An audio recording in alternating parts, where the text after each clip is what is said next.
Leandro, e ficar 2 dias sem comer, muito perigoso para o cachorro?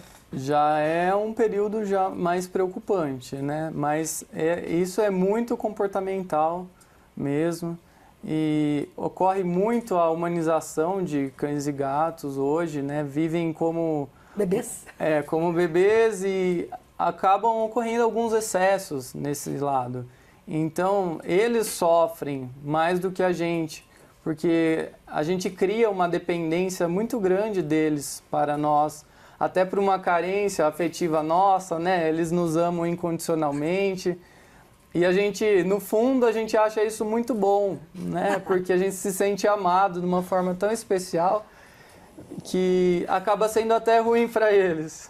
A Pepper tá roncando Tá e a gente tá rindo roncando. aqui, viu? Não sei se deu para captar aqui do microfone. E acaba sendo ruim para eles esse apego excessivo.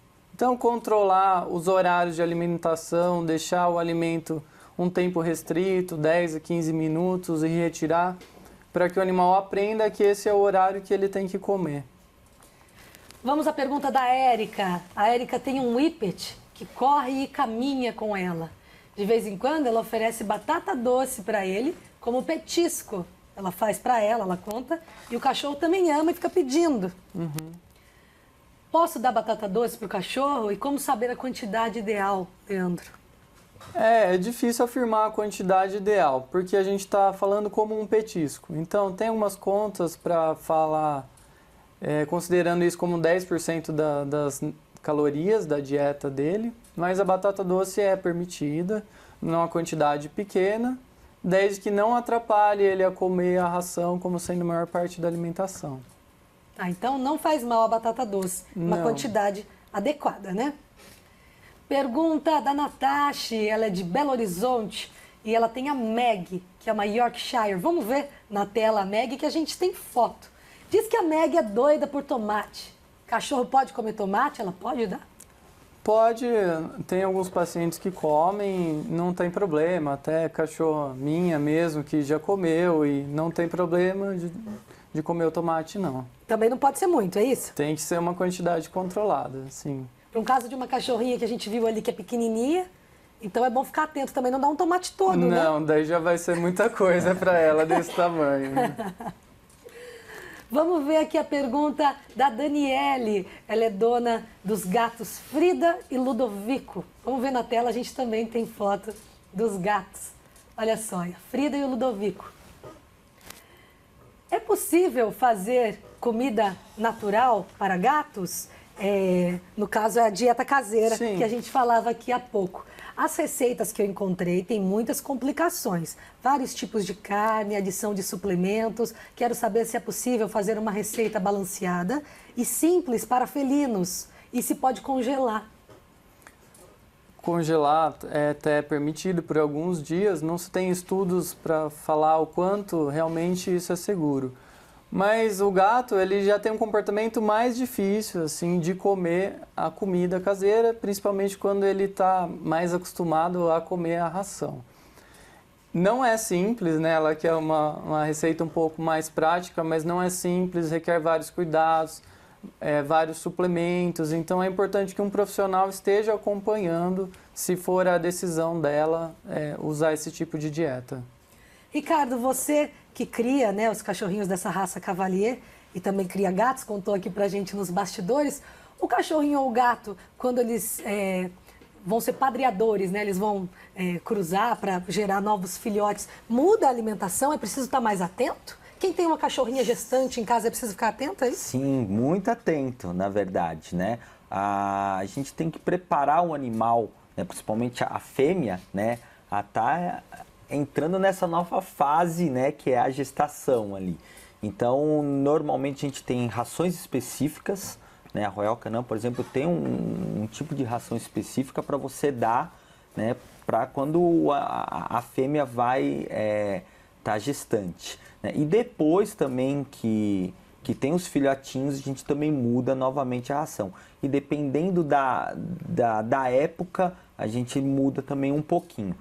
Lógico, o que temos que prestar atenção é a situação da saúde do animal, né? Não podemos exagerar, por exemplo, às vezes a fêmea come um alimento de filhote mesmo, né? Só que isso pode prejudicar o animal, né, na parte, né, renal.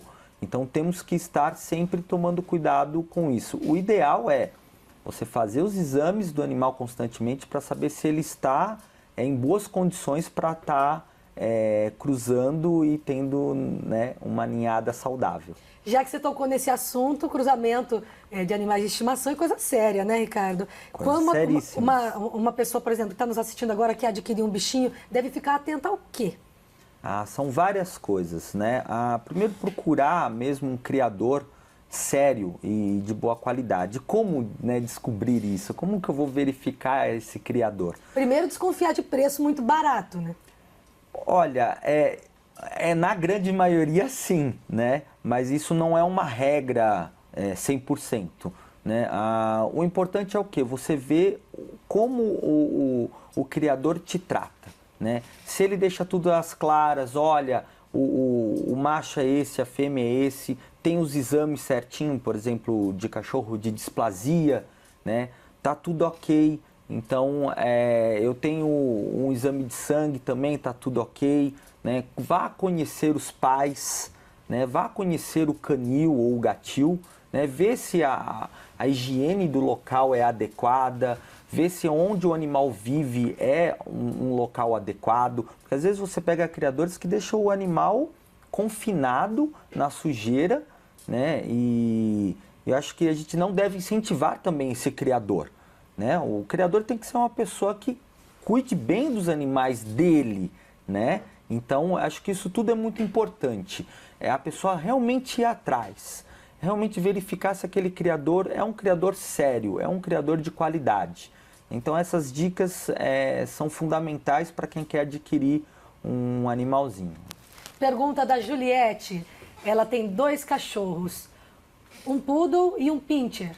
O pincher sempre comeu mais do que o poodle e ele não deixa o poodle comer. A gente tem que ficar do lado da vasilha para o poodle comer em paz. Conta aqui a Juliette. Os 2 são castrados. De lá para cá, o pincher engordou muito e cada vez come mais. Lá em casa, ela conta, não temos regras para colocar a ração. Sempre deixa um pote cheio. Como é que ela faz para reeducar esse pincher, né? A alimentação, queria a opinião aqui do Leandro, a ajuda do Leandro aqui para a Juliette, como é que ela reeduca esse pincher. Depois a gente pode falar um pouquinho de comportamento também, né? Que essa história de deixar a vasilha cheia, acho que não está certo, né? Não. Leandro. O pincher tem um comportamento bem dominante, né? Acho que uma dica prática para ela seria separá-los e limitar os horários de alimentação. Então, dá alimento para um na sala, outro na cozinha, fecha a porta e deixa que eles consumam tranquilamente dentro de 2 a 4 vezes por dia, a uma quantidade controlada. Isso vai ajudar a não ter briga também, porque muitas vezes isso é um caso de briga entre cães, né? A hora da alimentação é bem estressante para eles quanto a isso. E que saiba o quanto cada um está comendo, até para a manutenção do peso ideal. Até porque também, dependendo do peso aqui dos 2, ela conta que os 2 são pequenos, né, doutor Leandro? Mas a gente sabe que o pincher é um cachorro pequenininho, talvez a quantidade seja diferente para os 2, né? Talvez ela esteja colocando a mesma quantidade, mas... Provavelmente, né, nesse caso, ela nem sabe quanto cada um está comendo. Está lá disponível no pote e ela não consegue acompanhar claramente. Então, com certeza, a quantidade vai ser diferente, dependendo do porte, é claro. E dá para reeducar esse pincher? Dá sim, é bastante trabalhoso, ainda mais pincher, que é uma raça, assim, bem caprichosa, né? Então, tem que mudar o comportamento dele mesmo, é o que vai ajudar. Ricardo, e essa história do pincher querer a ração do poodle? Depois tem outra pergunta aqui parecida que eu quero passar para você. Então, o que acontece? Os cães, eles disputam, né, comida, água, companhia, espaço, né? Então, no caso dela, deve estar acontecendo isso, uma disputa às vezes ali por comida, né? Mas pode estar ocorrendo por causa disso, ela deixa o alimento à vontade. Com certeza, né, ela não tem, acho que nem noção de quanto cada animal está comendo. Então, o ideal é, como o doutor disse, separa, né? Põe cada animal num cantinho para comer tranquilo, sem estresse, sem disputa, né? Com horários, né? De preferência horários fixos, né? Para essa alimentação e mostrar para eles que não precisa haver essa disputa, né? E o mais importante é você ver a quantidade de alimento, né? Porque às vezes essa disputa pode até estar ocorrendo por uma quantidade errada, né? Ou também por possessividade. Às vezes, talvez quantidade errada, você fala oferecendo pouquinho. Tanto pouco o animal quanto muito. Com fome. Não, os dois, porque às vezes o animal que come muito também, ele quer cada vez mais, né? E daí ele fala, não, isso daqui é meu, sai pra lá, que a comida é toda minha, não é sua. E gera essa disputa, né? Então, a disputa é natural, né? Para os animais isso é uma coisa natural, porém, no convívio ali no dia a dia, o proprietário é que está permitindo com que isso aconteça. Até pelo também, como eu estava dizendo, a possessividade. Às vezes o animal fica possessivo pelo pote, pela comida daquele pote, ele não deixa o outro chegar, né? O outro não se alimenta e aquele se alimenta demais, né? Então o ideal é ter horários e verificar a quantidade de alimento. Tanto o alimento natural ou a ração tem que ter a quantidade ideal para cada cão. Então, conforme isso vai acontecendo, o animal né, você vai regular isso, o animal está comendo a quantidade certa, né? Ele não vai ter uma vontade nem excessiva, né? Vai regular o intestino e tudo mais, e ele começa a manter o seu comportamento mais próximo também do ideal, porque ele acha que aquilo ali é o suficiente para o organismo. Pergunta da Helena, ela é de São Paulo. Tem um maltese e uma vira-latas. Pergunta para os dois aqui. Os dois comem arroz branco com frango desfiado. O maltese anda guardando a comida dele para vira-latas. Depois quero saber essa história de guardar comida, viu, Ricardo? E a vira-lata ficando gorda. Quer saber como é que ela corrige essa história do cachorro guardar comida de um para o outro. E também ela tem uma dúvida, doutor Leandro. Só arroz com frango tá pobre em nutrientes? Como eu te falei agora no começo, quando a gente pensa o que é comum para a gente, extrapola o que é o normal para eles, vai ser diferente, né? Então, o arroz com frango, que talvez seja uma alimentação boa para a gente, é claro que não só isso, não vai ser o adequado para eles. Então, vai faltar vários nutrientes. Com certeza, ela vai precisar entrar com um suplemento aí para dar uma balanceada nessa dieta. A longo prazo, pode causar problema para os cães, essa alimentação restrita de arroz com frango? A gente pode ver problemas ósseos por deficiência de cálcio, problemas na pele, queda de pelo por deficiência de vitaminas, deficiência de outros minerais, de aminoácidos também. É bem comum acontecer isso. Ricardo, e essa história de um cachorro guardar comida para o outro, como é que pode isso? É difícil até de dizer assim, tá guardando comida para o outro, talvez seja uma percepção dela. Mas às vezes é a mesma questão do ossinho, ele pega o alimento, esconde um pouquinho, o outro já sabe que ele está escondendo, vai lá e come, né? É um pouquinho complicado estar falando sem perceber né, essas ações, né? Mas com certeza um tem o costume de esconder aquilo ali, né? É mais ou menos aquela dica que a gente deu no início, que é você perceber ou evitar um pouquinho que ele esconda e brincar, às vezes coloca o alimento mesmo naqueles brinquedinhos, porque eles brincam e comem. Isso já vira uma coisa divertida e já evita com que ele queira esconder. Porém, tem animais que mesmo assim vão querer esconder esse alimento, né? E talvez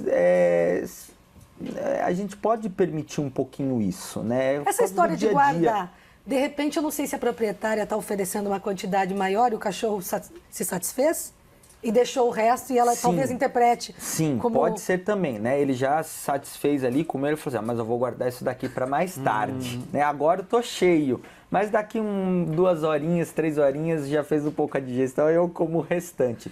Pode acontecer. Ricardo tocou num ponto interessante.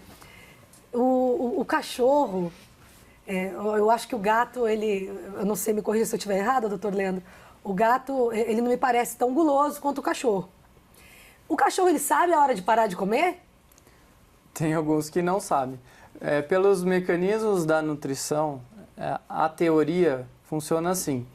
O cachorro vai comer a necessidade calórica dele. Então, ele vai ingerir as calorias que ele precisa do dia. Então, atingiu isso, ele vai se saciar e não vai precisar comer mais.